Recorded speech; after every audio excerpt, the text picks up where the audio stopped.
어쨌든 다른 부처들도 다 마찬가지인데, 우리 사회의 가장 심각한 문제는 양극화잖아요. 이 우리가 가진 자원이라고 하는 게 한정적인데, 이거를 한쪽에서는 감당하지 못할 만큼 많이 가져가 썩고 있고, 한쪽에는 없어서 기회를 아예 누리지도 못하고 방치되고, 이러면 그 사회가 가진 자원 기회가 효율적으로 제대로 다 못 쓰여지니까 당연히 저성장할 수밖에 없잖아요. 그럼 이 공평하게 기회를 나눠 갖는 게 우리가 뭐 사회주의 하자는 건 아니지만 상식적으로 제도적으로 가능한 범위 내에서는 그렇게 만들어야 되잖아요. 그래서 기업이 발전하고 산업이 발전하면 거기에 종사하는 사람들도 동시에, 또 중소기업도 동시에 혜택도 누리고 기회를 누려야 이게 활발하게 생태계가 만들어지잖아요.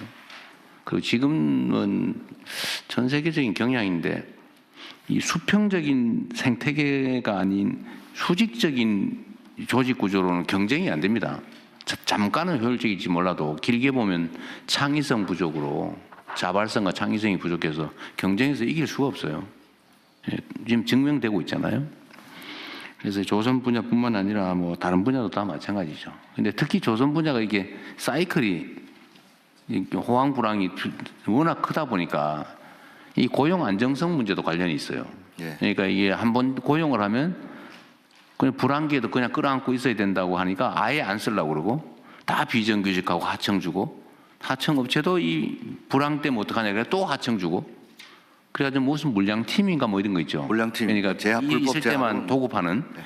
네. 이게 비정상 구조가 만들어져 있는데, 이 노동자들 입장에서도 고용 안정성도 중요한데 전체적인 일자리의 질을 높이려면 사실은 고용 유연성에 대한 일종의 뭐 양보라면 좀 그렇고, 거기에 대해서도 좀 뭔가 대안을 만들어내야 됩니다. 이게 지키겠다고 버티지만 사실은 점점 줄어들고, 그러니까 아예 신규 고용은 다 그냥 하청 주거나 비정규로 하거나 이래버리잖아요. 그러니까 이것도 언젠가는 사회적 대화를 통해서 대타협이라든지 해야 되는데, 지금 당장은 어렵긴 하지만 그래도 방향은 그렇게 잡고 가야 된다. 하여튼 우리 사회의 중요한 해결해야 될 과제 중에 하나가 지키자고 하는 게 결국은 더 많이 잃는 결과가 오는 경우가 많아요. 대통령님, 조금 전에 사이클 관련 고용 안전성 말씀해 주셨는데요. 차체에 대통령께서 말씀하신 고용 유연성 이슈가 몇 번 말씀을 해 주셨는데, 지금의 말씀하신 것처럼 기업 입장에서는 고용 관련된 이 경직성 이슈가 워낙 크다 보니까 맞습니다. 고용을 하고 싶어도 못하는 경우가 많아서, 말이 대통령께서 하도를 꺼내셨으니까 저희 산업부하고 고용부가 안정성뿐만이 아니라 유연성에 관련해서 같이 가져야 기업들 입장에서 균형을 잡을 수 있을 것 같습니다. 한쪽만 가기보다는 그렇게 한번 같이 들어보도록 하겠습니다. 그러니까 나도 얘기한 김에 한 번 더 하면, 이게 사회적 대화위원회가 해야 될 제일 중요한 일인데, 입장이 딱 그렇더라고요. 보니까 노동자들 입장에서는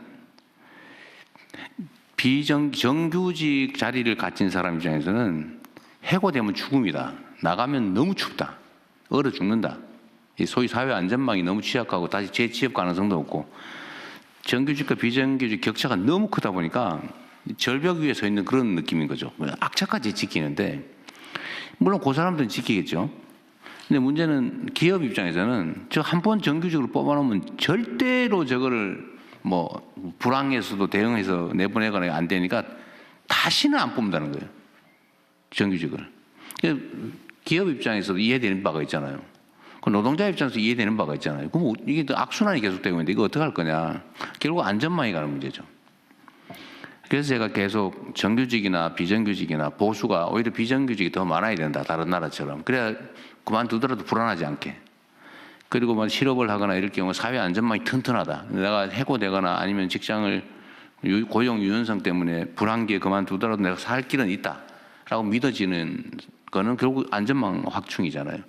안전망 확충에 돈이 들잖아요. 그럼 결국 기업들이 부담해야 된단 말이에요. 그러니까 이거를 크게 보고 유연성도 양보하고, 기업 입장에서 부담도 좀 늘리고, 유연성을 확보하면 기업의 효율이 높아질 테니까 그럼 수입이 더 생기면 그 중에 일부를 내놔야죠. 이게 크게 보고 이 대화를 해서 타협을 해야 되는데, 문제는 신뢰가 없어. 아까 얘기한 대로 못 믿는 거죠. 혹시 뒤통수 치지 않을까, 배반한다 하지 않을까, 이용만 해먹지 않을까. 우리 사회 대화가 부족해서 그러죠. 적대감이 너무 강해서 그냥 서로 의심하고. 그러니까 이거를 언젠가는 해결을 해야 되고 최대한 빨리 해야 되는데 그 부분도 산업부하고 사실 바로 당사자이기도 하죠. 관할 관청. 저하고 그 고용노동부 장관은 굉장히 특별한 신뢰 관계가 있습니다. 그 두 분이라도 일단 해야지. 잘해보겠습니다. 네.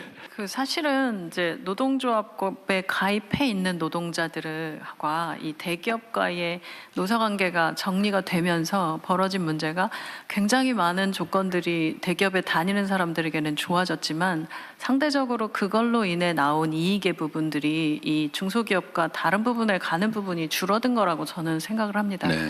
그래서 이 부분이 지금까지의 노사정 관련된 부분에서도 되게 많은 부분 대기업 노조와 이 그 대기업들 간의 이 타결 그리고 그 사이에 중소기업들 관련자들이나 소상공인 관련된 부분들은 참여자의 숫자도 굉장히 적고 이러다 보니까 전체적으로 최저임금을 결정하거나 여러 가지 단계에서 대기업과 대기업 노조 간의 결정들이 오히려 영향은 중소기업과 소상공인들에게 다 미치는데 여기에 대한 입장을 낼 수 있는 그 자리도 내용도 이 숫자도 없다라는 부분들이 저는 지금의 문제를 그렇죠. 되게 많이 가져왔다 생각합니다. 그래서 그런 부분에서 이제 어떻게 이 유연화 관련된 얘기가 나올 때 이들의 참여도 좀 더 확대시킬 네. 거냐라고 하는 부분도 저는 좀 같이 열어서 생각해야 된다고 봅니다. 한때는 물론 흘러간 과거의 뭐 유행가 같은 거긴 하지만 만국의 노동자여 단결하라 뭐 이런 얘기도 있었는데 뭐 그거는 사실 이상에 관한 거고 문제는 대기업의 정규직 노조 예를 들면 여기는 이제 자기 입장이 중요하니까 근데 사실은 제3 하청업체 비정규직 아니면 실업자 여기에 대한 배려를 할 수가 없는 상황인 거죠. 이제 사실 노조의 조직 형태도 여기 영향을 미치는 것 같아요.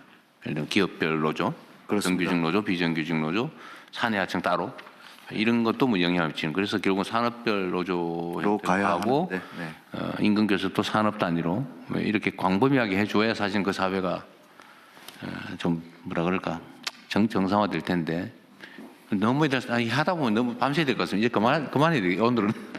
어쨌든 신뢰를 회복해서 아까 산업부 장관님하고도 머리를 맞대고 해서 제일 중요한 거는 제 느낌으로는 신뢰입니다. 기업은 기업대로 과거에 불황을 겪었던 어려움이 있는 거고 노조는 노조대로 공장 밖으로 쫓겨났다 보니까 네. 그걸 또 안 쫓겨내려고 하는 그런 것들이 있는데 새 정부 들어서 최소한 이런 신뢰를 회복하고 또 네. 우리 중기부 장관님 말씀하신 제가 어제 타운홀 미팅할 때 첫 번째로 모셨던 분이 지역 상인들이었습니다. 네. 그래서 그 거버넌스에도 참여시키도록 하겠습니다. 어쨌든 뭐 오늘 여기서 계속 얘기할 수는 없는데 하여튼 제가 그 사회 발전 역량은 결국 그 사회의 민주 역량이 달려 있다. 민주주의 역량이 달려 있다고 하는 얘기가 사실 이런 것 때문이에요. 네, 모든 게 결국은 각각의 개인의 권리, 인권을 존중하고 합리성을 존중하고 공정하고 투명한 이게 다 민주주의 가치잖아요. 근데 이게 제대로 좀 작동하는 그런 나라를 만드는 게 우리한테 제일 중요한 과제인 것 같습니다. 이게 각계의 의제들은 나눠져 있지만 그래서 이거는 끊임없이 또 각 부처에서도 내부적 논의도 좀 하시고 지금 노사 경사노위 그것도 구성이 됐으니까 그 대화도 좀 잘 하시고 그렇게 하십시오. 네, 그렇게 하겠습니다.